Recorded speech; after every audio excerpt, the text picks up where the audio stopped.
Welcome back to Liam Doesn't Know Ball. I'm Liam, an American who objectively doesn't know ball, but that doesn't stop me from having opinions. I'm here to sum up the big 6 points that I took away from game week 24. Let's get into it.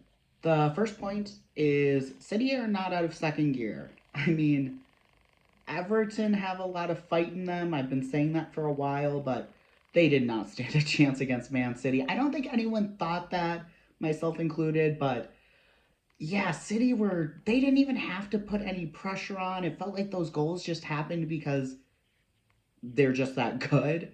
Not necessarily because they were even trying to score, if that makes sense. It just, their skill so outweighs every other team in the Premier League, and they're doing this without even trying. I know the Liverpool are in first right now, but City do have a game in hand to Brentford. I back them to win this. This shit is going to go down to the wire, and it is going to be so entertaining. City not out of second gear. Those are going to be some great watches the rest of the season. Point two, we learned that there is life at the bottom of the table. Sheffield United did not take the Aston Villa loss too personally, or if they did, they quickly went home, licked their wounds, and were like, oh, we're up against Luton. Let's go and prove that we're not out of this yet. We're not championship yet. I don't think that they'll be able to save themselves just because I think that there are uh, many other squads that are stronger and will be able to, even if they're in that sort of scary area, they won't fall into it. That's just my opinion. But you know what? Fair play, Sheffield United. Way to go to this round that everyone's been saying is going to be a tough place to go, and there a lot of teams have struggled. Liverpool couldn't win there, so fair play for going and getting the win, and best of luck the rest of the season. Point three is that Spurs are far from done. Yes, they got hit with an injury crisis early, and Son leaving for the Asian Cup, but he's back. Madison is back. They are back to playing that fun, exciting, fluid style of football that Ange ball that had them top of the league earlier this year, and I think that they will get Champions League. It's regardless of whether it's the fourth or fifth place spot, they will get it, and I think that they'll probably get fourth over Aston Villa, maybe Manchester United. I am still not entirely convinced by Manchester United, but I think Spurs get that spot. I think that fifth place, if that is a Champions League spot, that will be a fight between Manchester United and Aston Villa. And you know what? Good, fair play to Tottenham. I think everyone thought, oh, Harry Kane's gone. They've got a new manager. They were kind of giving them a pass as like, oh, you get like Europa Conference League or just miss out. That'll be pretty good considering all of the changes to the club. No, they are. I mean, I would even argue by points they're still in the title charge, but with just the form that City, Arsenal, and Liverpool are in, and just how just that squad depth and that experience of playing together, that chemistry, that fluidity that they already have established is, I think, just going to be too much for Tottenham to handle. But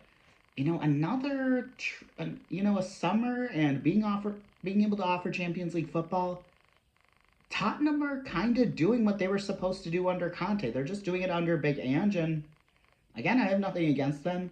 Fair play. It's been fun to watch. Point four.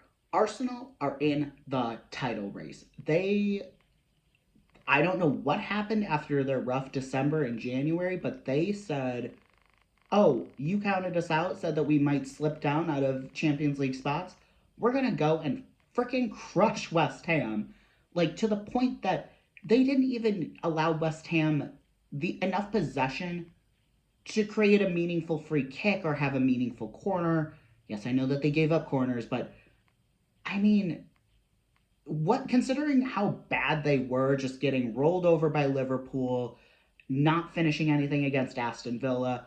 I don't know what Mikel Arteta did or what the club did to get those players' confidence back, but holy shit, keep doing it. Do it a million times. This type of Arsenal is so much fun to watch.